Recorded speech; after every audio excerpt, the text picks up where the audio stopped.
Bonjour et bienvenue pour un nouvel épisode de votre émission avec le Maroc depuis Washington. Nous sommes toujours très heureux de vous retrouver. Le ministre israélien de la Sécurité nationale d'extrême droite, Itamar Ben-Gvir, s'est rendu le 3 janvier sur l'esplanade de la mosquée Al-Aqsa. Le leader d'extrême droite milite de longue date pour l'accès des Juifs au mont du Temple, qui est le troisième lieu le plus sacré au monde pour les musulmans.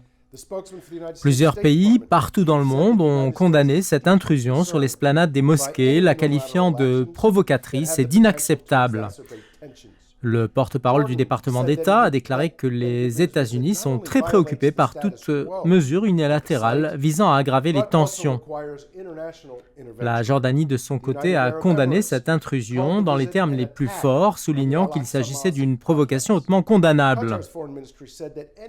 En outre, les Émirats arabes unis ont décrit cette intrusion comme une attaque contre la mosquée Al-Aqsa, et le ministre des Affaires étrangères de l'État du Qatar a estimé que les tentatives de porter atteinte au statut religieux et historique de la mosquée ne sont pas seulement une attaque contre les Palestiniens, mais aussi contre des millions de musulmans à travers le monde.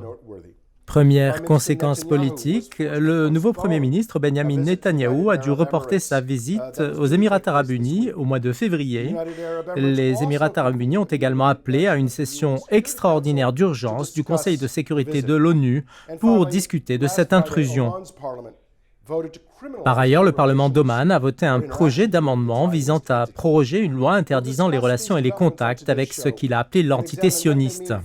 Dans l'épisode d'aujourd'hui, nous examinerons de plus près ces développements, nous analyserons leurs répercussions sur les relations d'Israël avec les États-Unis et avec le monde arabe. Nous verrons également leur impact sur les accords d'Abraham et ce que l'on peut attendre du gouvernement Netanyahou. Pour discuter de ces sujets, j'ai le plaisir d'accueillir aujourd'hui deux experts géopolitiques qui connaissent bien les enjeux dans cette région. Avec nous, le docteur Saïd Erakat, écrivain universitaire palestinien de renommée mondiale. Il est le chef du bureau de Washington pour le journal Al-Quds et aussi professeur à l'université américaine. De 2005 à 2010, il a été le porte-parole des Nations Unies en Irak. Avec nous également un diplomate chevronné, expert du Moyen-Orient et des Nations Unies. Il s'agit de Dan Arbel, un vétéran de la politique qui a servi au ministère israélien des Affaires étrangères pendant 25 ans en tant que conseiller principal de l'ambassadeur d'Israël à Washington. Il a également été membre de l'équipe de négociation israélienne avec la Syrie. Entre 2009 et 2012, il était le second de l'ambassade d'Israël à Washington et aujourd'hui, il est chercheur résident au Centre d'études israéliennes à l'université américaine et professeur à l'International Institute for Strategic Studies à Washington. Mais avant de donner la parole à notre chroniqueur George Landrith, nous allons écouter le porte-parole du département américain, Ned Price. Il s'exprime à propos des derniers développements relatifs aux accords d'Abraham et au rôle clé joué par le Maroc. As you know, in the meeting in July of the Negev Forum, the participants established the working groups focused on 6 key areas. Comme vous le savez, lors de la réunion de juin au Forum du Negev, des groupes de travail ont été créés pour se rencontrer sur 6 domaines importants, à savoir la sécurité régionale, l'énergie propre, la sécurité alimentaire et de l'eau, la santé, le tourisme et l'éducation. L'objectif de ces groupes est de promouvoir la coordination des travaux entre les parties fondateurs du Forum du Negev et d'encourager l'intégration, la coopération et le progrès régional au profit des peuples de la région, y compris des initiatives visant à soutenir l'économie palestinienne et à améliorer le niveau de vie du peuple palestinien. L'objectif n'est pas le forum du Negev en soi, mais plutôt de jeter des ponts et de créer des opportunités pour les pays qui ont décidé de normaliser leurs relations avec Israël. Mais comme nous l'avons dit précédemment, cette normalisation en soi ne remplace pas la nécessité de progrès dans le dossier du conflit palestino-israélien et nous sommes déterminés à continuer à travailler sur ce dossier. Quant au Maroc, il est considéré comme un pionnier en la matière. Les relations maroco-israéliennes ont créé de réels bénéfices pour les peuples des deux pays, de nouvelles opportunités de paix et de prospérité, et aussi des opportunités économiques et de développement, tant pour le Maroc qu'Israël. Le Maroc entretient également des relations uniques avec les Palestiniens. Le roi Mohamed VI est le président du comité Al-Quds de l'organisation de la coopération islamique. Nous apprécions le rôle du Maroc dans l'assistance au peuple palestinien et le soutien du Maroc à la solution à deux États qui est au centre de nos efforts dans la région. Nous continuerons à nous engager avec Israël et d'autres pays de la région et au-delà pour élargir le cercle des opportunités communes découlant de ces relations, et nous attendons avec impatience d'autres opportunités pour élargir la coopération entre ces pays et entre Israël et ses voisins en général. And we'll look for other opportunities to enhance cooperation between these countries and between Israel and its neighbors. George, je pense qu'il ne fait aucun doute que l'administration Biden aurait préféré que Netanyahou ne remporte pas les récentes élections en Israël, car il s'est avéré être un partenaire difficile pour toutes les administrations précédentes, et son gouvernement est aujourd'hui le plus à droite de l'histoire d'Israël. Alors, pouvez-vous nous parler des difficultés que les États-Unis ont rencontrées dans la gestion de leurs relations avec Netanyahou? Et que pensez-vous que l'administration Biden puisse faire pour calmer la situation? Adam, I think you're right. There's little doubt that the Biden administration would have preferred a different election outcome. Adam, je pense que vous avez raison parce que l'administration Biden aurait préféré des résultats différents quant aux élections israéliennes. Mais cela ne veut pas dire que nous ne pouvons rien faire, tout comme cela ne veut pas dire également qu'il ne faut pas faire quelque chose pour encourager une sorte de politique qui garantisse nos intérêts et ceux de nos alliés et amis conformément au progrès que nous avons constaté des accords d'Abraham. Je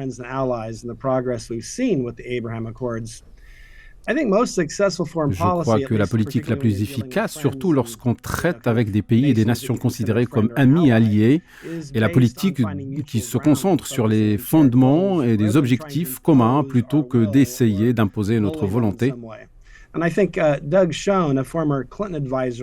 pense que Doug Shawn, ancien conseiller de l'ancien président américain Bill Clinton, a souligné un point important, à savoir que Netanyahou n'est pas en lui-même un politicien d'extrême droite, mais un politicien qui bénéficie plutôt du soutien de la droite, car le système parlementaire israélien donne la possibilité d'influencer tous les partenaires politiques.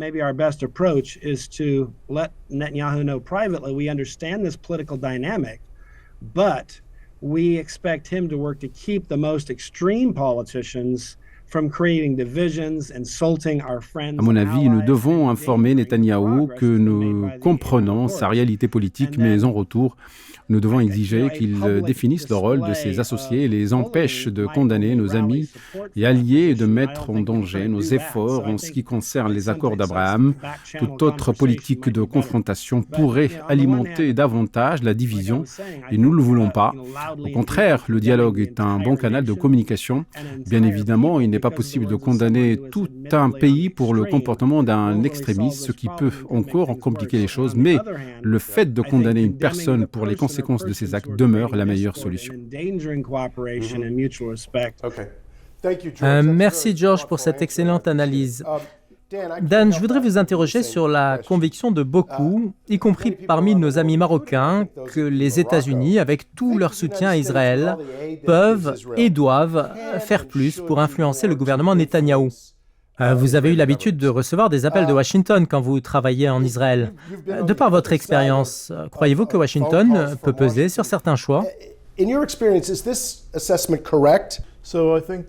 Je pense que Washington peut certainement faire pression sur Israël, mais la question est de savoir si Washington veut faire vraiment cela. Je pense qu'il y a des voix au sein du Parti démocrate qui demandent à l'administration Biden d'être plus ferme dans ses relations avec Israël, y compris le fait d'imposer des conditions à l'aide américaine à Israël.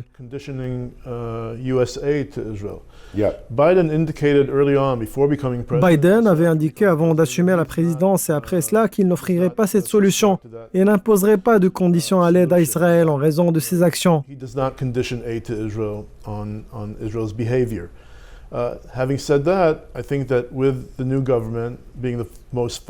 Mais avec ce nouveau gouvernement, considéré comme le plus extrême à droite de l'histoire d'Israël, nous verrons davantage de voix au Congrès et au sein de l'administration Biden, et même dans l'opinion publique américaine, appelant l'administration Biden à prendre des mesures drastiques.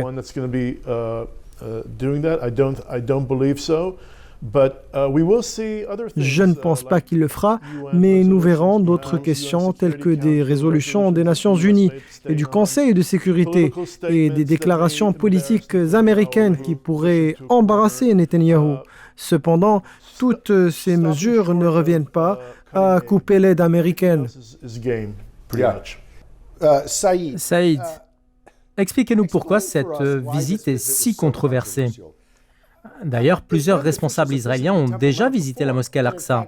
De plus, il existe une procédure légale pour autoriser de telles visites. Cette intrusion est-elle liée au timing par rapport à l'arrivée de ce nouveau gouvernement et au fait que le monde scrute ce qu'il va faire? Ou est-ce la personnalité de Ben Gvir qui rend cette visite insupportable? Qu'en pensez-vous? Le problème n'est pas dans la personne, mais dans la visite elle-même. Cela nous ramène à la visite d'Ariel Sharon en septembre 2000, qui a déclenché le soulèvement palestinien qui a duré 3 ou 4 ans.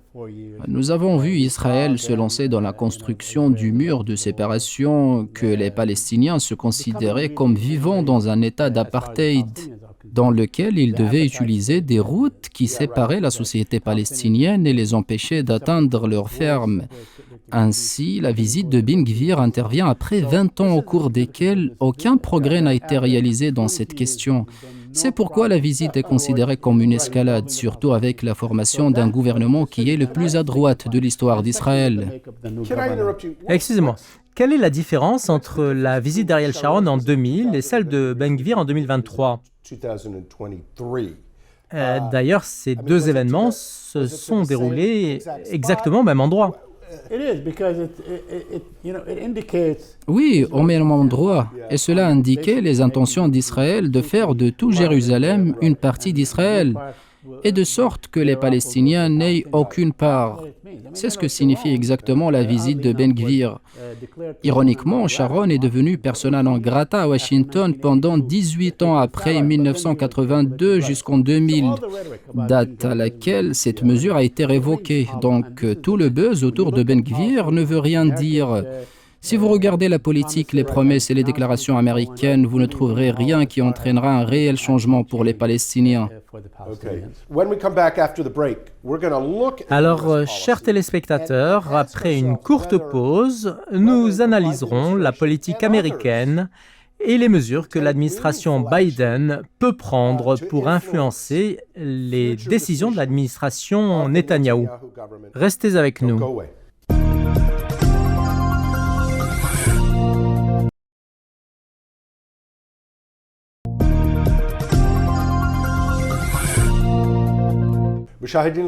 Nous voilà de retour pour la suite de votre émission avec le Maroc depuis Washington. Notre discussion porte aujourd'hui sur la visite du ministre israélien de la Sécurité nationale d'extrême droite, Itamar Ben Gvir, qui a pénétré sans autorisation sur l'esplanade des mosquées.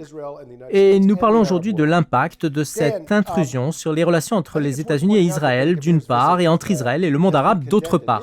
Une visite condamnée non seulement dans le monde arabe, mais aussi aux États-Unis et en Israël. Alors, The Times of Israel l'a décrite comme un acte de provocation qui alimente un risque d'explosion. L'éditorial du journal a condamné cette intrusion dans les termes les plus forts en disant ce qui suit. D'un coup, cette visite a compliqué les relations d'Israël avec ses nouveaux alliés dans les accords d'Abraham et aussi avec des partenaires de longue date comme l'Égypte et la Jordanie. Cela a également reporté la première visite de Netanyahou aux Émirats arabes unis, attiré les critiques et la condamnation de l'Arabie saoudite et poussé les relations d'Israël avec l'allié américain vers la tension, alors que Netanyahou tente justement de rallier Washington à ses côtés. Fin de citation. Alors, quelle est votre évaluation des dégâts causés par cette provocation? Est-elle susceptible de provoquer une explosion à plus long terme? So definitely it's a controversy, Adam, inside Israel. There's no consensus about Certes, cela est devenu un sujet de controverse à l'intérieur d'Israël et il n'y a pas de consensus sur la visite de Ben Gvir à la mosquée d'Al-Aqsa, car tous les Juifs ne sont pas d'accord avec cette politique.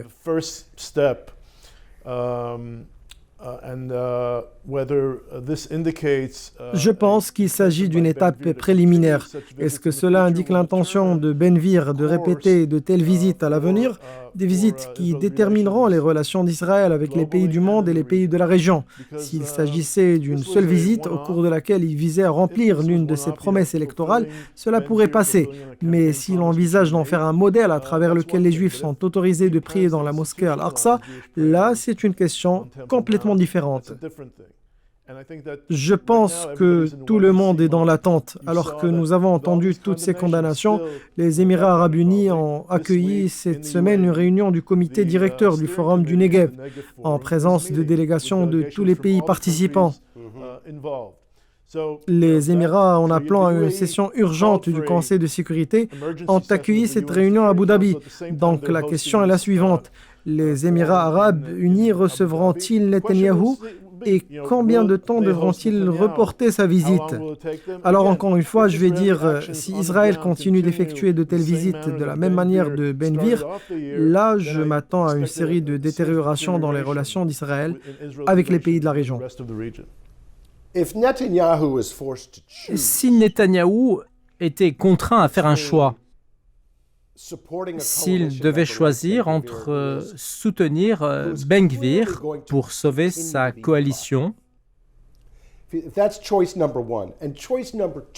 ou choisir de sacrifier des alliés arabes comme le Maroc, Bahreïn, les Émirats arabes, la Jordanie ou l'Égypte, alors à votre avis, entre ces deux choix, lequel ferait-il? He's going to play a very delicate balancing act, try to cater to the wills and desires of his coalition partners, at the same time. Netanyahou tentera de trouver un équilibre entre répondre aux aspirations de ses partenaires de la coalition et essayer en même temps d'exécuter les accords d'Abraham. Cela signifiera d'avancer une fois et de reculer une autre, plutôt que de prendre une certaine direction claire. Car ce qui guide désormais les actions de Netanyahou, c'est son désir de se débarrasser de son procès pour corruption. Il fera presque n'importe quoi pour atteindre cet objectif, y compris le fait de répondre aux aspirations de ses partenaires de la coalition. Il espère pouvoir répondre aux souhaits de Ben Gvir et de ses alliés pour suivre en même temps la normalisation des relations avec les pays arabes. Y parviendra-t-il? Le temps dévoilera tout. Écoutons maintenant l'opinion de Saïd sur la question de la normalisation des relations entre Israël et les pays arabes. En fait, nous avons entendu au début de cette émission la déclaration de Ned Price qui expliquait pourquoi les accords d'Abraham sont bénéfiques pour Israël, les pays arabes et les Palestiniens. Saïd, vous pouvez être d'accord ou non avec cela, mais ma conviction est la suivante. Quel est l'impact de cette provocation de Ben Gvir sur les efforts du Maroc et d'autres pays arabes pour maintenir le dialogue? Je voudrais que vous vous mettiez à la place de ces pays arabes. Comment réagir à de tels actes de provocation et que pensez-vous du point de vue de Dan? Que doit faire Israël et Netanyahou afin d'apaiser la situation? I think it does complicate the situation for Morocco, for instance, that has reached out, Écoutez, je pense que ce genre de visite complique la situation vis-à-vis du Maroc. Ce pays qui a beaucoup apporté aux Palestiniens, facilité l'ouverture du pont Al-Enbi et a contribué à fournir plusieurs aides aux hôpitaux palestiniens. En fait, si nous avons tiré une leçon de la Coupe du Monde de Qatar 2022, nous avons bien appris la politique du peuple marocain sur la question palestinienne, car il est apparu que cette cause est au cœur des priorités arabes. C'est ce qu'il faut exactement comprendre et s'interroger au sujet des progrès réalisés depuis 10 ou 20 ans au profit du peuple palestinien et de la solution à deux États. En fait, l'administration Biden a continué de déclarer qu'elle souhaitait des mesures égales qui assurent la dignité et une vie décente aux Palestiniens et aux Israéliens. Mais comment les États-Unis peuvent-ils faire cela alors que les Palestiniens sont sous occupation et que l'année écoulée a été la plus sanglante pour eux? Et donc, par conséquent, l'administration américaine devrait être objective. Permettez-moi de vous interrompre. Je voudrais ajouter quelque chose. Il est vrai que la question palestinienne continue d'être l'une des questions les plus compliquées et que toutes les solutions n'offrent pas d'alternative au peuple palestinien. Mais nous devons reconnaître, y compris vous, l'échec des administrations palestiniennes, de l'Organisation de libération de la Palestine et aussi de l'Autorité nationale palestinienne. Oui, les dirigeants palestiniens ont été incompétents pendant longtemps et nous pouvons énumérer un grand nombre d'échecs. Alors, ce qui est surprenant, ce sont ces similitudes entre ce qui se passe en Israël et aux États-Unis. En Israël, on trouve un gouvernement d'extrême droite et on voit Netanyahou faire des concessions au parti d'extrême droite.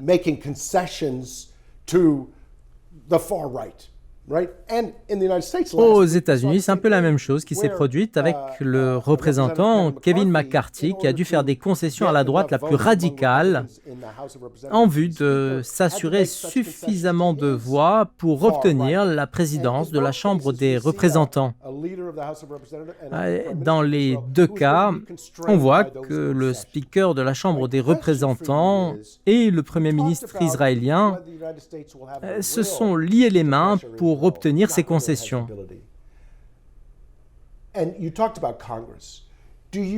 Alors ma question ici est la suivante. Vous dites que si les États-Unis en avaient l'intention, ils n'avaient pas vraiment la capacité de faire pression sur Israël en raison de la position du Congrès.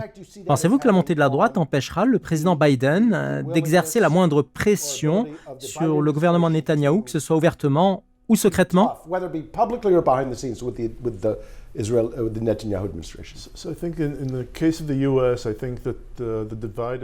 Dans le cas des États-Unis, la division a conduit à une Chambre des représentants sous contrôle républicain et un Sénat contrôlé par les démocrates, ce qui n'est pas la situation qu'espérait Netanyahou.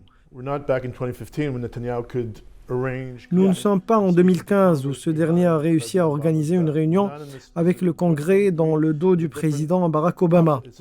La situation en 2023 est totalement différente. Netanyahu will not try and leverage Congress, the House of Representatives versus the administration, but I think that cela ne veut pas dire que Netanyahou n'essaierait pas d'amener la Chambre des représentants à prendre position contre l'administration Biden, parce que le Sénat est sous contrôle des démocrates. Je pense que les membres de la Chambre des représentants seraient disposés à recevoir des instructions de la Maison-Blanche sur la manière de traiter avec Israël. Dans ce cas, l'administration Biden aura une plus grande emprise sur la situation par rapport à une autre dans laquelle les deux chambres sont contrôlées par les républicains. Saïd, qu'attendez-vous de l'administration Biden? Tout d'abord, je veux commenter ce que Dan a dit à propos du Congrès. Bien évidemment, le chef de la minorité au Sénat, Hakeem Jeffries, est un ami fidèle d'Israël, comme c'est le cas du chef de la majorité républicaine, Kevin McCarthy. Donc, par conséquent, Netanyahou trouvera des amis parmi les démocrates, car il entretient des liens étroits avec le sénateur Chuck Schumer de New York, et aura donc une grande influence sur les législateurs américains. Pour rappel, Hakeem Jeffries est également de New York. Théoriquement, les États-Unis sont capables de mettre fin à l'occupation israélienne demain, car ils ont une énorme influence sur Israël et lui accordent le plus de subventions, non seulement sur le volet militaire, mais lui fournissent également 4 milliards de dollars par an et un appui diplomatique de grande envergure au sein des Nations Unies. Les États-Unis peuvent certainement prendre de petites mesures telles que la réouverture du consulat américain à Jérusalem, qui est d'ailleurs une démarche conforme aux promesses électorales de Biden, ou la réouverture de la mission de l'Organisation de libération de la Palestine à Washington et d'autres mesures telles que l'ouverture d'une enquête approfondie sur le meurtre de la journaliste américo-palestinienne Shirin Abu Akleh. Chers téléspectateurs, nous arrivons malheureusement déjà au terme de cette discussion. En fait, ce problème ne se résoudra pas du jour au lendemain. Nous allons en traiter et en parler pendant des semaines, voire des mois.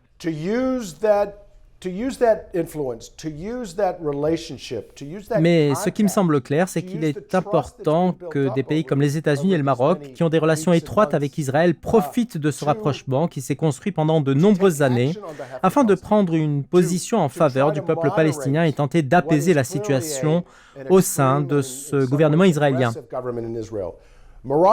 D'ailleurs, le Maroc et les États-Unis ensemble, ainsi que Bahreïn et les Émirats arabes unis peuvent le faire.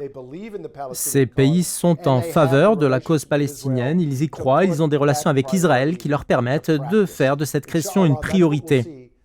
Et j'espère que cela finira par arriver. Je tiens à remercier mes invités, Dan Arbel, Saïd Erekat, George, merci également à vous pour votre attention et rendez-vous la semaine prochaine pour un nouvel épisode.